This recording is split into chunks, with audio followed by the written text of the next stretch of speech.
Look, let me paint a picture. You're sitting at your kitchen table. It's Sunday night.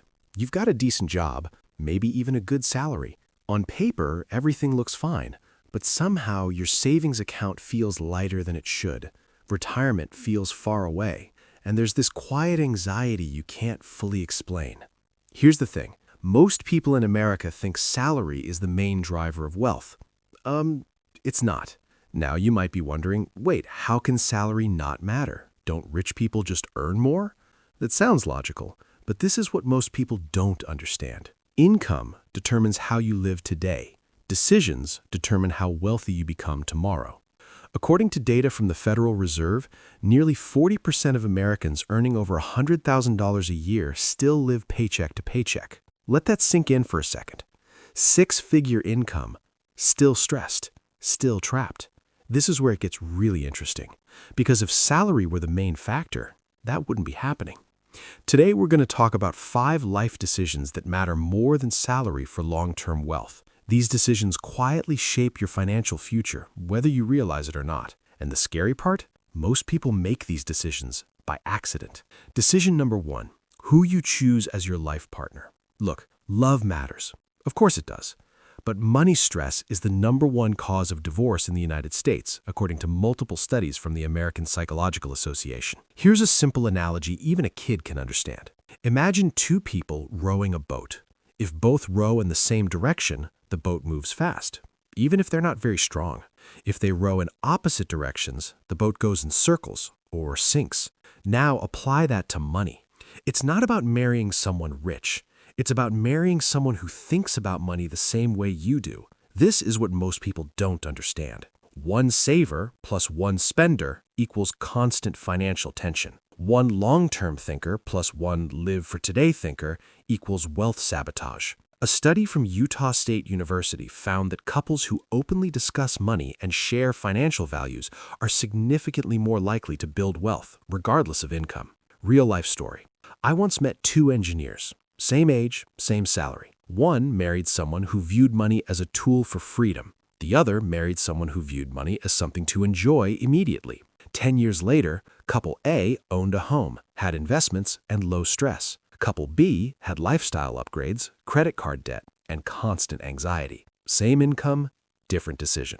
Action step. Before committing long-term, talk about debt, talk about spending habits, talk about future goals. Awkward now is better than broke later. Decision number 2, where you choose to live. This one sneaks up on people. Most Americans choose where to live based on status, comfort, proximity to work, or this is where everyone lives. But housing is usually your biggest expense, and it silently controls everything else. Here's a shocking stat. According to the Bureau of Labor Statistics, the average American household spends 30 to 35% of their income on housing. In high-cost cities, it can cross 50%. Now think about this. If 2 people earn $80,000, one spends $2,000 a month on housing, the other spends $1,200 a month. That's a $9,600 difference every year. Invested at an average 8% over 30 years, that's over $1.2 million. This is where it gets really interesting. People often chase higher salaries in expensive cities and end up less wealthy than someone earning less in a low-cost area. The psychological trap. Living in an expensive area creates lifestyle inflation, comparison pressure, and constant spending just to fit in. You don't just pay higher rent, you pay higher everything. Action step. Ask yourself, is my location helping me build wealth or just look successful? Could I trade 10% less salary for 30% lower expenses? Wealth grows in the gap between what you earn and what you keep. Decision number 3, how early you start. Let me say this slowly. Time is more powerful than income. This is not motivational talk. This is math. Here's a simple example. Person A invests $300 a month starting at 25 and stops at 35. Person B invests $300 a month starting at 35 and continues until 65. Assuming a modest 8% return, Person A invests for 10 years. Person B invests for 30 years. Guess who ends up with more money? Person A. Because compound interest rewards early decisions, not effort later.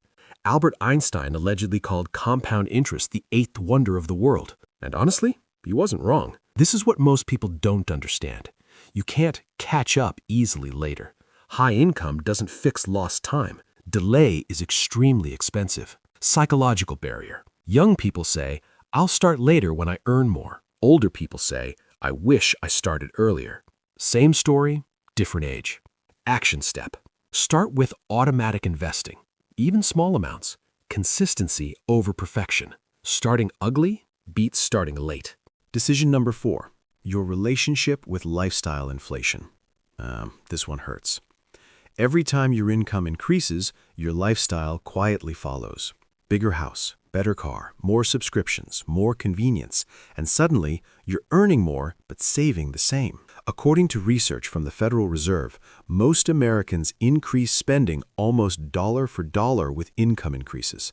This is why raises feel good but don't change your life. Here's a simple analogy. Imagine filling a bucket with a hole at the bottom. No matter how much water you pour in, it never fills. Lifestyle inflation is that hole. This is where it gets really interesting. People who become wealthy don't eliminate enjoyment. They delay upgrades. They let income rise before lifestyle does. Real example. 2 friends both get a $10,000 raise. Friend A upgrades car and apartment. Friend B upgrades investments. 10 years later, one has memories, one has options. Action step. For every raise, lock away 50% towards investments. Allow lifestyle to grow slowly. Automate the discipline. Wealth is built by resisting the upgrade reflex. Decision number 5. How you choose to think about money. This is the deepest one. Your money identity shapes every decision you make. Some people believe money is stressful. Rich people are greedy. I'm just bad with money. These beliefs don't feel financial, but they control financial behavior. This is what most people don't understand. You don't rise to your income level, you fall to your identity level. According to behavioral finance research, people subconsciously sabotage success that conflicts with their self-image. If you believe wealth isn't for people like you, you'll overspend, underinvest, and avoid long-term planning. Not because you're stupid, but because your brain wants consistency. Reframing money. Wealthy thinkers see money as a tool, a buffer against stress, a way to buy time, not as ego, not as morality. Action step.